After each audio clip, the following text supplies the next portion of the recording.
One of the things that happens in egalitarian societies, or allegedly egalitarian societies like the Western democracies, is that a lot of people, smart people, some of the smartest people of the society, in fact, don't understand the issue of class and how important it actually is. And class, well, see, the issue of where to put the kids in school is actually a key issue in the issue of class. Yeah, you got some kids, right? And you want them to get a good education. And so you're thinking to yourself, as a guy, you're thinking, where do I put the kids so that they get the best education? That's all you're really thinking about. But this is a mistake. You see, the kids, your kids, you want to be putting them into the best schools that money can buy. And you ought to be willing to sacrifice whatever is necessary to pay to get your kids into the best schools possible. Because not only will it be advantageous to your kid, quite apart from the issue of education, they'll get a great education in a private school, but quite apart from that, it'll help them socially. It'll help your kids socially, and interestingly enough, it'll help you socially. And this matters. Yeah, don't let anybody fool you.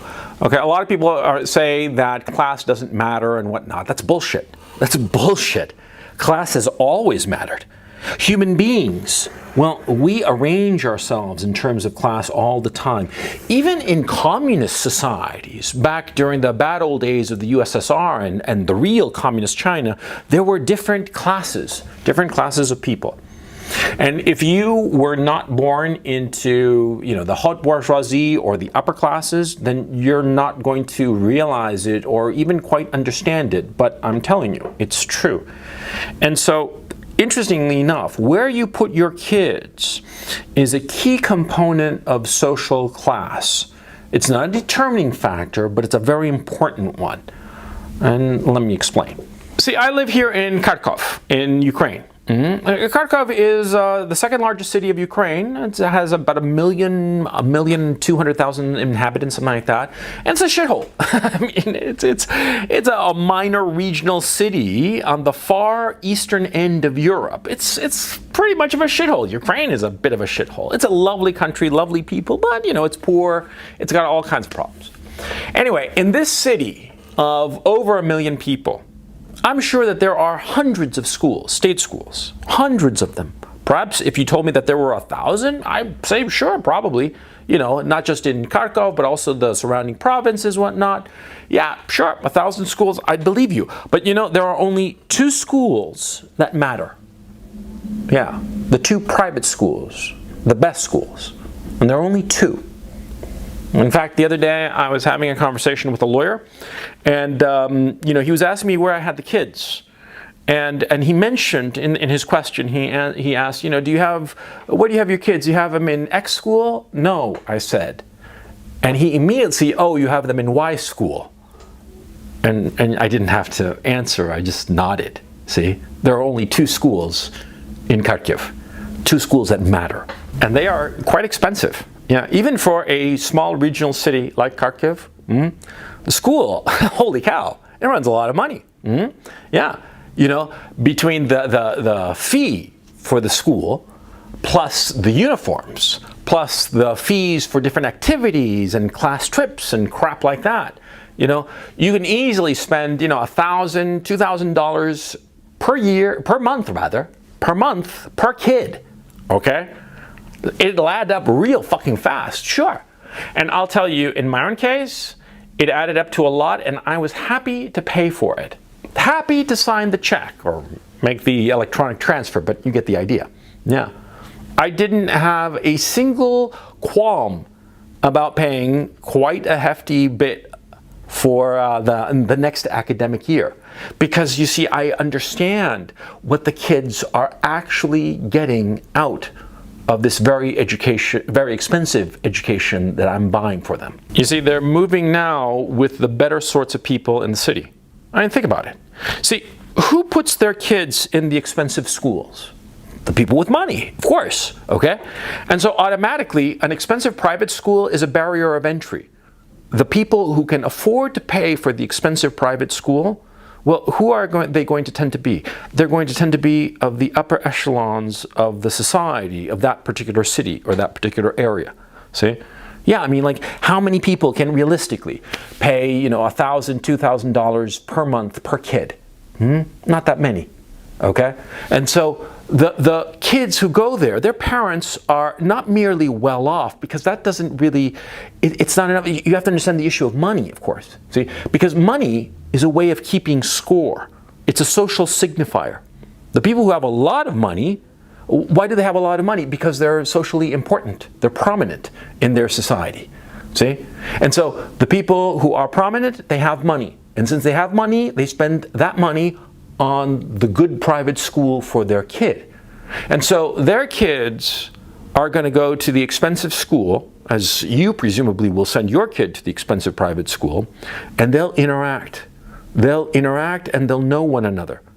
And they'll talk about Timmy, little Timmy, or little Jenny, or whomever the hell, right? And these kids, who are they?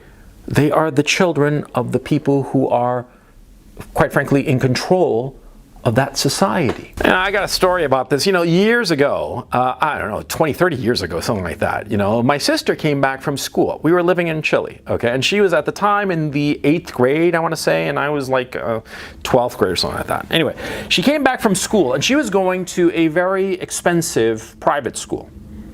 Actually, in fact, the most prominent girls' school in all of Santiago. And I was going to an equally prominent boys' school in Santiago. Anyway, she came back and she had the story to tell that had blown her mind, and she told me the story and it blew my mind, see? Because it turned out that there was this, that she and her little friends, in the 8th grade, 13, 14-year-old girls and whatnot, they were being rowdy, they were being 14-year-old girls, quite naturally. And this was annoying this older teacher there, this woman who was like in her 60s, okay? And she was just very annoyed with them. And of course, by the way, this lady, she had gone to that school back in the day, back in like 50 years before. She was an alumni of the school. Anyway, she was just very annoyed with my sister and her little friends who were just causing a little ruckus, right? And she sort of like essentially, rapped on the table and she just scolded them and said, stop behaving like this, like animals. Who are you? Do you know who you are? You are of the leadership class, so act that way. That's a true story. In fact, the thing that my sister said, it was in Spanish, of course, she said that the teacher had said, ustedes son de la clase dirigente, así que compórtense como tal. Which means it's subtler than leadership. It's you are of the class of, not the leadership class, but of the leadership class of the class with power, with control of the society. It's a subtle distinction. It's hard to translate the word dirigente, because it's not merely powerful, merely leadership. It's just like an agglomeration of qualities that, well, I think you get the picture, see? And the thing is, see, this old lady, she was right. She was dead right. Because my sister, she married a very prominent man who was very successful in business in Chile. And all her friends, her friends back in the day who were, teenage girls, 13, 14-year-old girls, right? They went on and grew up and married very prominent men. Now they're all in their 40s. Now they have their children in the good private schools. Yeah, see? And that's how it works, see? The girls in that particular school, the children in any private school, in the good private school, the children of are the children of the leadership classes. Yeah. And they will interact with and ultimately intermarry the other scions of the leadership classes. That's how it's always worked. And it's always going to be like that. And this is all quite apart from the fact that in the good private schools, they're going to have more opportunities in terms of education, more opportunities in terms of, extracurriculars, learning musical instruments and art and all that good garbage, right? All that stuff, which is great, yeah. But the most important thing is that they are going to get that polish. They're going to get that vibe, that feel, see? Weird thing, my sister, who went to this very expensive private school, she's traveled around the world, because she's had that opportunity. And in the different places she's gone to, she comes across people who have a similar background in the good private schools, and she can tell them right away. And so can I, quite frankly. You can always tell. You can always tell the kids who went to the good private schools. Perhaps as adults, they're not that successful. Lots of them aren't. Lots of them, because of family dynamics and all kinds of garbage, right? They just simply don't live up to their potential and sort of like slip out of the upper class from whence they came and slide down the social hierarchy. Sure, that happens all the time, see? But even so, even somebody who has slid all the way to perhaps the very bottom of the society, you can always tell. There's always some I don't quite know how to explain it, but you can always tell who the kids were, who the adults were, who went to the good private schools. Yeah, and those kids who went to the good private schools, they help each other out. In point of fact, you sending your kids to the good private school, you're going to get some advantages out of it.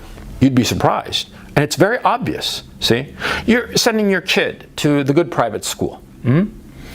And inevitably, there are going to be these parent-teacher activities, some kind of like gymkhana, crap like that, potato sack races and shit like that on the weekend, which are a lot of fun, actually. But anyway, you're going to get invited to that kind of crap, right? And so you go. And you go there, and you're talking to another parent, the father of little Timmy or little Jenny, who's friends with your kid, right? And it'll turn out that this nice guy who's standing there, looking a little bit schlubby. Well, it turns out that he's the fucking mayor of the fucking city. Yeah, because of course, the bureaucrats in any city and the political people in any given city, they're going to be sending their kids to the good private schools too, sure. Because maybe as a bureaucrat, as a city official of some sort, they're not getting a very good salary, but they know how to skim some money off of government contracts. Fuck yeah. And so they are going to do that. They're going to skim some money off of it because it's always happened and always will. And they'll send their kids to the good private school. And you'll be there all of a sudden talking to some schlubby guy, right? He's just like, oh yeah, I had to come. The wife told me to come, and we have to do the stupid potato sack race or whatever the fuck. And you're talking to the guy who's the mayor of the city where you live. Yeah, and you're shooting the shit with him, and he's telling you about some problem he has in City Hall or whatever the fuck. And before you know it, you're saying to him, well, you have this IT problem, but, I happen to have an IT company. And I got some people who are really capable in this shit that you're describing. And perhaps we can help each other out. And he's going to look at you, this mayor. This mayor that, you've never met the guy before, right? He doesn't really know you from Adam, but he does know that your kid goes to the same school as his kid. See? And he knows, of course, how expensive it is. And so it's not going to take long for him to figure out that you're on the up and up, that you're not just some fucking bum hitting him up for some government contract. No. I mean, if you're blowing, $15,000, $20,000, $25,000 a year per kid to have them in the good private school, and there you are talking to him in some school activity, and, from Timmy, he'll ask little Timmy or little Jenny, about your kids. And little Timmy or little Jenny will say, oh yeah, this guy's kid has been there for a year, 2 years, 3 years, 5 years. Then he'll know that, you've got roots there. You're somebody, even if he's never heard of you, see? And so he'll trust you. And this is a key issue. Communist, socialist, socially resentful people, they never understand the issue of class, especially among the upper classes. You read, for instance, Marcel Proust. He didn't understand a fucking thing about class. It's really ironic because Remembrance of Times Past is all about social class, but he didn't get it. It's really funny. I read that shit years ago, but so I'm telling you. See, a lot of these commies, they do not understand social class, and they think that upper class people protect one another against the plebes, the proletariat, like all the upper class people protecting one another and fighting off against the proletariat, right? And that's the whole thing. Class warfare, man. Yeah. Those fucking oligarchs are like fighting against us people, and that's how it works, right? But no, it doesn't work that way at all. When you identify somebody else of the same social class or moving in roughly the same social circles, and you recognize that they're rooted in, they've got roots in whatever social class, you're going to trust them. See, that's the issue. See, the mayor, for instance, in the hypothetical example I was giving, right? He finds out that you've had your kid there for 3, 4, 5 years, right? So he's going to know, he has no idea what business you're in, he doesn't know anything about you, but he's going to know that for the last 3, 4, 5 years, you've had the money to pay $15,000, $20,000, $25,000 a year to have the kid in the good private school. So he's going to figure that you're on the up and up. He's going to trust you right away. And you see, that's one of the great problems in business. You have to trust one another, right? You have to trust that the guy you're going to hire is actually going to do the job. This is a key component of business. And if you don't trust the guy, see, then it's going to be a very tough row to hoe. Because, see, you're always going to be worried that he'll fuck you over, and you're going to be like, this is a fucking headache. I mean, maybe the guy is not fucking me over, but since I don't know him, there's no point of intersection between us, I'm never going to be relaxed. I'm never going to really trust him. But if you come from the same social class or move in the same social circles, you're in the same social class, the same country club, you've got the kids in the same private school, then it's going to be a hell of a lot easier for that mayor, for instance, to take you seriously. In fact, he'll take you seriously merely for the fact that you're there, on the weekend at the stupid activity of the private school, where all the other parents there are looking kind of awkward and feeling a little bit silly as they race in their potato sacks or whatever the fuck they're doing, right? And the guy, what's he going to say? He's going to say, have your assistant call my assistant, and he's going to give you a card. And he's going to say to you, don't call, or tell your assistant not to call the number on the website for City Hall. No. Call this number on this card that I'm giving you. And that's my assistant's number, the direct number. And she'll set it up. Is Tuesday, Wednesday good for you? You see how it works. You see the issue of social class. You see why it matters. Because it does. See? Your success can be created by having the right social circle. In fact, a lot of guys are born without a pot to piss in, and their parents don't have any, or they lost money or whatnot, but they went to the right private school, and they got that polish, and they've got like the guy who knows the guy, i.e. the connections, okay? It's that connections are not like you know the guy personally who can fix you up. No. You know a guy who knows some other guy who knows some other guy who can set you up. You see? It's a chain. And to be in the right chain, in the right thread, in the right... it depends on extracurricular activities, things that are peripheral to your business. It depends on where your wife goes shopping and which, country club she wants to put you in, which golf club she wants to put you in, shit like that. And all this shit is really fucking essential, see?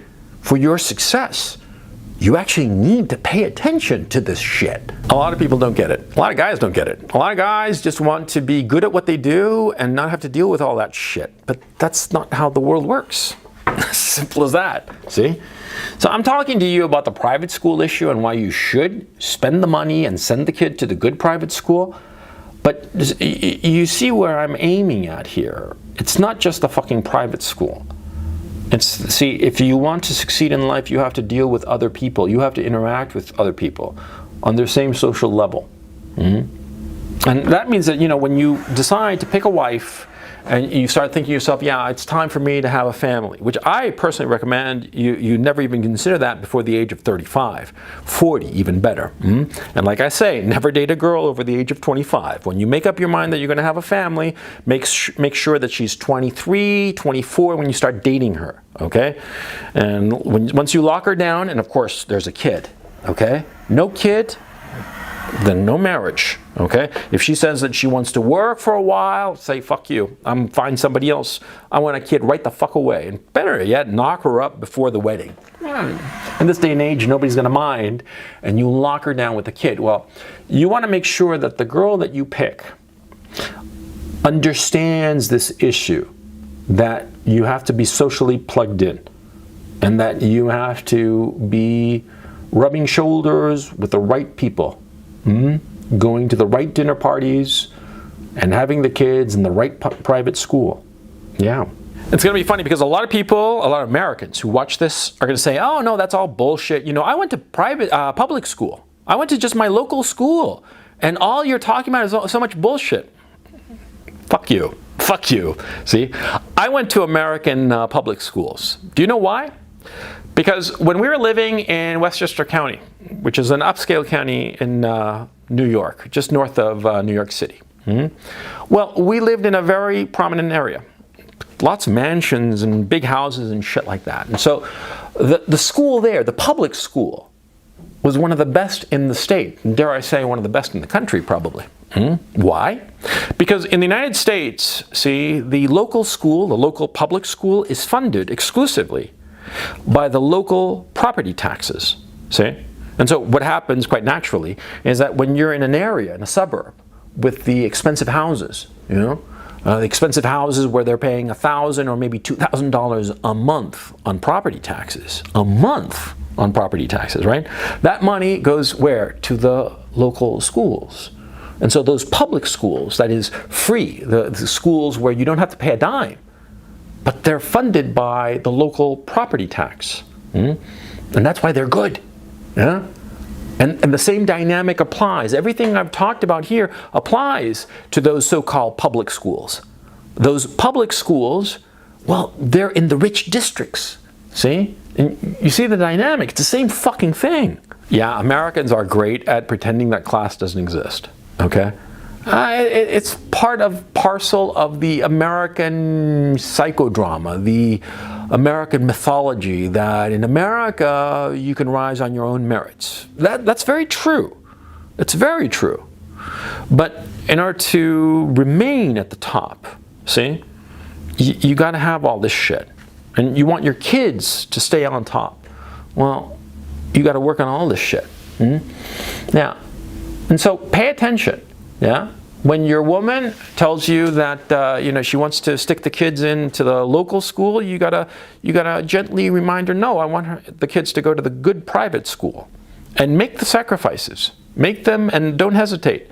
This is something that you don't want to scrimp and save on. You want to be sending the kids to the right fucking school, because it'll help them and it'll help you. I mean, how could I put this? This is kind of unpleasant.